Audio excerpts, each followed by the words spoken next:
اے عالم نجوم و جواہر کے کردگار، اے عالم نجوم و جواہر کے کردگار، مجھ کو بھی گوہر تولنا سکھا۔ میرے عزیز ساتھیوں، آج میں اور آپ جامعہ ساتھیہ عباسیہ منشن آباد کے سالانہ جلسہ میں جمع ہیں، اور آج کا یہ پروگرام اور یہ جلسہ چند پیغامات دینا چاہتا ہے۔ یہاں آئے ہوئے چند لوگوں کو چند میسج دینا چاہتا ہے۔ قرآن کریم کی پہلی سورہ فاتحہ کے اندر اللہ رب العزت نے اپنی ذات کا تعارف کرواتے ہوئے آپ نے فرمایا کہ مالک یوم الدین، رب وہ ہے جو فیصلے کے دن کا مالک ہے، رب وہ ہے جو قیامت کے دن کا بادشاہ ہے، رب وہ ہے جو کسی عدالت کا محتاج نہیں ہے۔ اللہ رب العزت نے اپنا تعارف کرواتے ہوئے ہمارے اکابرین علماء نے عام دنیا کی عدالت اور میرے رب کی عدالت کے چند فرق بیان کیے ہیں۔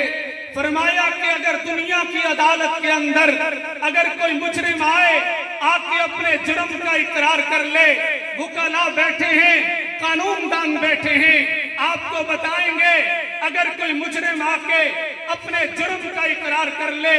اس کو عدالت معاف نہیں کر سکتی، وہ اس بات کی پابند ہے اسے سزا سنائے۔ لیکن جب باری خالق کائنات کی آتی ہے، مالک کائنات کی آتی ہے، میرے رب کی عدالت کا ضابطہ دنیا کی عدالت سے الگ ہے۔ فرمایا رب کی عدالت میں اگر کوئی مجرم آ کے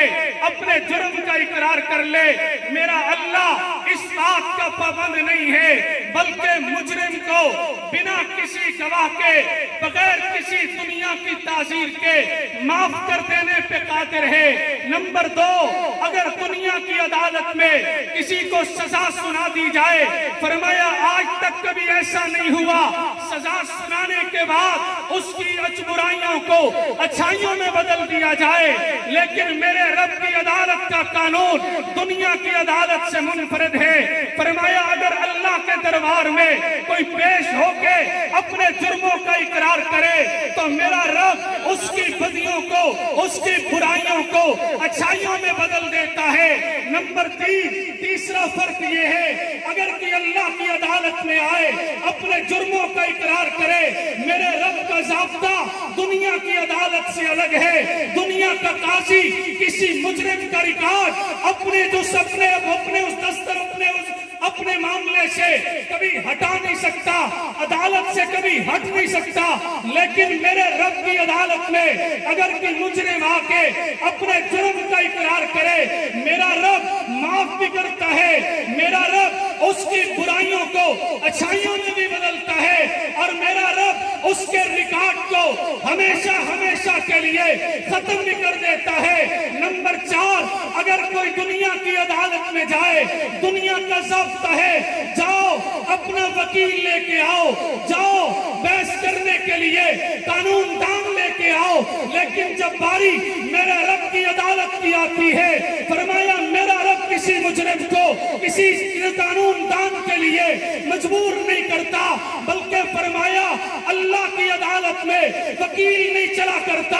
اللہ کی عدالت میں چلتا ہے تو سفارشی چلتا ہے۔ سفارشی کون ہے؟ اسٹیج پہ بیٹھے میرے اکابرین میرے رب کی عدالت میں کل کو سفارشی بنیں گے۔ سفارشی کون ہے؟ مدرسے کا طالب علم میرے نبی کے فرمان کے مطابق میرا اور آپ کا سفارشی بنے گا۔ آج کہا یہ جاتا ہے میرے مدرسے کی طرف انگلی اٹھاتے ہوئے، میرے اکابر کی طرف انگلی اٹھاتے ہوئے، اس وطن عزیز میں قربانیاں میرے اکابر نے دی، وطن عزیز کی بنیاد میں خون میرے اکابرین کا موجود ہے، لیکن ہر چند دنوں کے بعد کوئی وزیر اٹھتا ہے، کوئی مشیر اٹھتا ہے، مدارس میں انگلی اٹھاتا ہے۔ اے دنیا کے دوستو، میں کہہ دینا چاہتا ہوں میرے اکابرین نے اس وطن عزیز کو بنایا ہے، اور میرے اکابرین اس وطن عزیز کو بچائیں گے۔ مدارس میں موجود طلبا،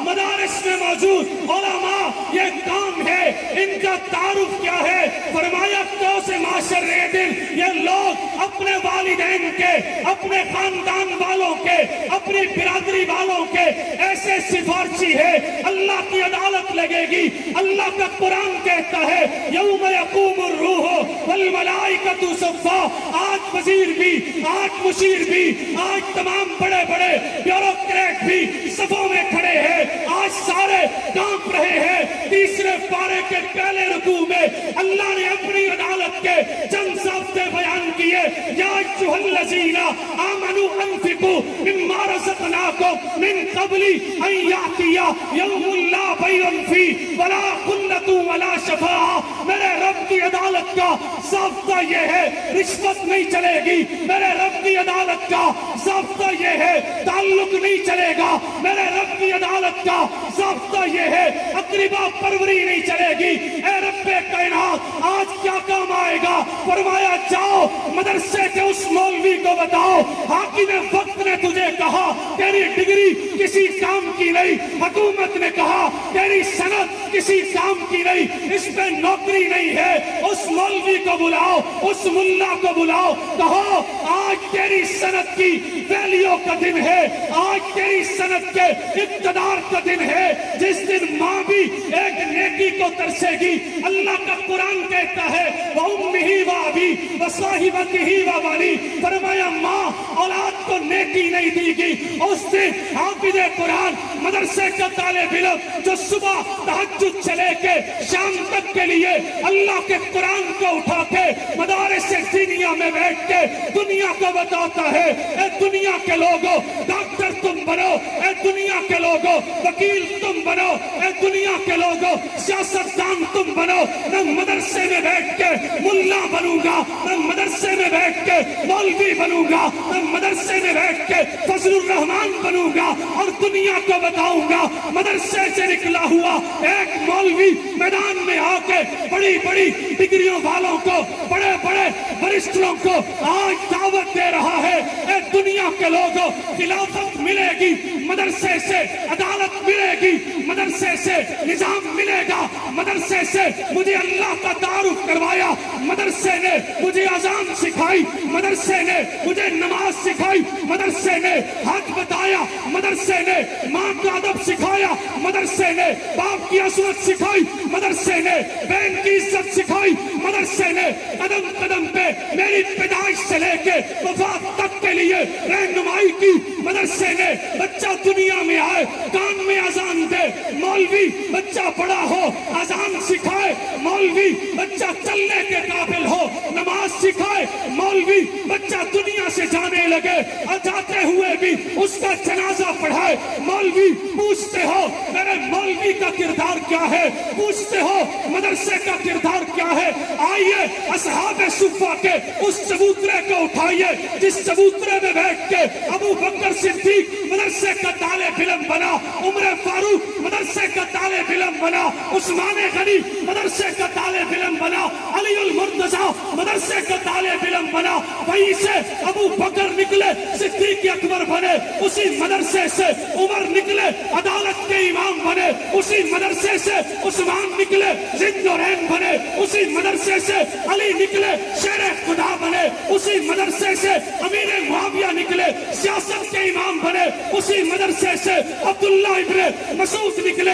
فقاہت کے امام بنے، اسی مدرسے سے عبداللہ ابن عباس نکلے مفسر قرآن بنے۔ پوچھتے ہو تمہارا کردار کیا ہے، میں نے کہا یونیورسٹی کی تعلیم، یونیورسٹی کے لوگ کہاں تک ہے؟ سر سید احمد خان سے پہلے نسب نامہ نہیں ہے، سر سید احمد خان سے پہلے تاریخ کے اندر وجود نہیں ہے۔ کون تھا؟ امام اعظم ابو حنیفہ میرے مدرسے کا طالب علم، ابن تیمیہ میرے مدرسے کا طالب علم، علامہ سرخسی میرے مدرسے کا طالب علم، ہندوستان کی سرزمین پہ علوم حدیث کو پروان چڑھانے والے شاہ ولی اللہ میرے مدرسے کے طالب علم، حضرت درخواستی میرے مدرسے کے طالب علم، حضرت لاہوری میرے مدرسے کے طالب علم۔ آج دنیا ایوان میں سیاست کے میدان میں اگر ختم نبوت کی بات آئی تو مدرسے کا طالب علم میدان میں اترتا ہے، عظمت صحابہ کی بات آئے مدرسے کا طالب علم میدان میں اترتا ہے۔ پھر آئیے اپنے ہاتھوں کو لہرا کے وعدہ کیجئے مدرسے کا